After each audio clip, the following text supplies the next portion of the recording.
Folks, let's go over the most important stimulus check information first. I'm not going to waste any more of your time, so here it is. Well, I think that what will likely happen tomorrow, Anderson, I can't be sure, is that the bipartisan infrastructure bill will not succeed.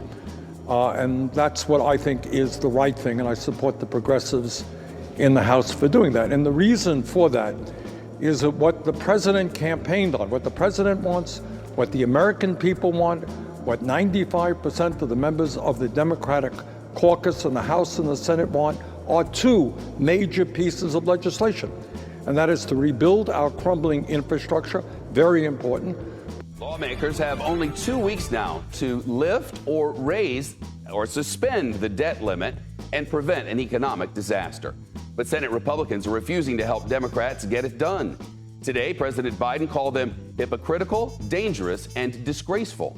Republicans in Congress raised the debt 3 times when Donald Trump was president, and each time with Democrat support. But now they won't raise it. Meteor is headed to crash into our economy. In the days ahead, even before the default date, people may see the value of their retirement accounts shrink.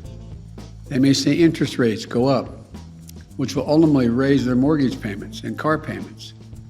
And the American people, look, I just say it this way. As soon as this week, your savings and your pocketbook could be directly impacted by this Republican stunt. It's as simple as that. Republicans say they will not do their part to avoid this needless calamity. So be it. But they need to stop playing Russian roulette with the U.S. economy. It's one thing to pay our debts already acquired. It's another to require a supermajority to pay the debts already acquired. It's not right. Let the Democrats vote to raise the debt ceiling this week, without obstruction or further delays. Democrats in the House have already passed a bill that would do that. It's sitting in the United States Senate where Democrats have the votes ready to pass it. That's the only way to eliminate the uncertainty and risk. Okay.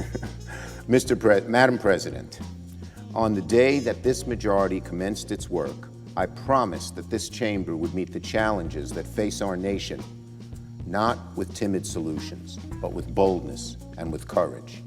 Now, the 117th Congress stands at a pivotal moment in our pursuit of this goal. Over the past few months, both chambers have dedicated themselves to passing 2 transformative, once-in-a-generation pieces of legislation: the bipartisan infrastructure bill and the Build Back Better agenda. Doing big things in Congress is always hard, but we didn't choose elected office just to pursue the easy things. In the days and weeks to come, Senate Democrats will remain focused on passing the agenda we promised, no matter how hard the task. All last week, I held extensive talks with the Speaker, the President, and my Senate colleagues to bring us closer to a final agreement on our Build Back Better agenda. We made important progress, but there's more work to do. So this week, I will continue meeting. So the Federal CARES Act originally gave us an additional $600 a month to those receiving unemployment benefits. Now the supplement was later cut in half, and President Biden's American Rescue Plan that passed in March gave the benefit boost a September 6th cutoff date.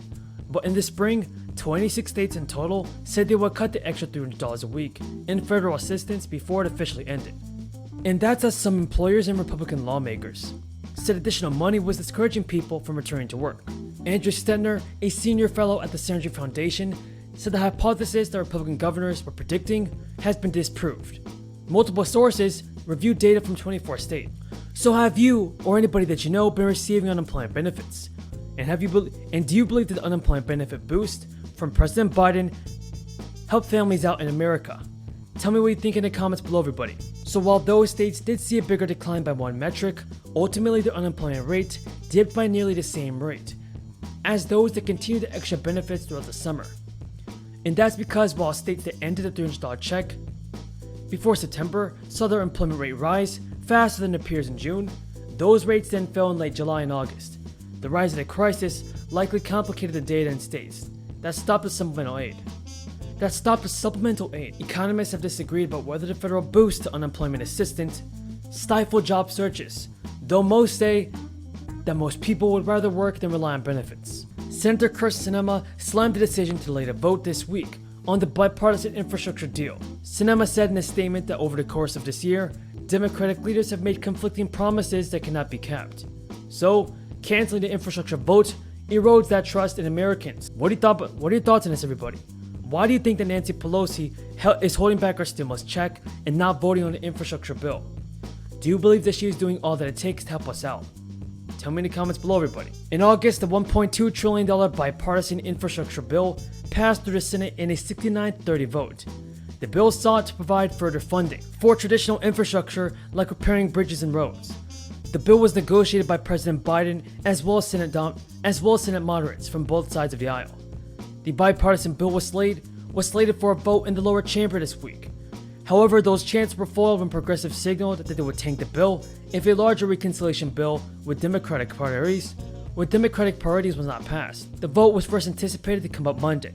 Over time, it got dragged out until Friday when President Biden broke the news to moderate Democrats on Capitol Hill. But the good news is this: many of you can expect to receive a stimulus check this year. The House Speaker Nancy Pelosi has just set a new deadline for the House to pass a major infrastructure spending bill after a week of negotiations with President Biden and multiple members in Congress. Progressive Democrats in the House refused to vote on the bipartisan infrastructure bill, though. That's despite the measure and pressure from moderate counterparts, that has leverage in negotiations over a separate bill that contains massive spending on many of Biden's campaign promises. Biden and progressive Democrats have advocated an overall plan costing $3.5 trillion, but centrist Democrats have refused to agree to that cost. Joe Manchin of West Virginia, a key centrist in negotiations, proposed a package of $1.5 trillion, a significant cut to Biden's original plan. Pramila Jayapal also said that we made these promises to voters across the country, and we're going to deliver on that agenda. So hopefully the Democrats can get the job done and send out more stimulus checks. Do you believe the Democrats will be able to get this done, folks? Tell me in the comments below. Republican leader. I want to begin today with a quotation. Quote, "Because this massive accumulation of debt was predicted, because it was foreseeable, because it was unnecessary, because it was the result of willful and reckless disregard for the warnings that were given and for the fundamentals of economic management, I'm voting against the debt limit increase." Now, Madam President, that was then Senator Joe Biden in March of 2006, right before every single Democratic senator voted against raising the debt limit and made a unified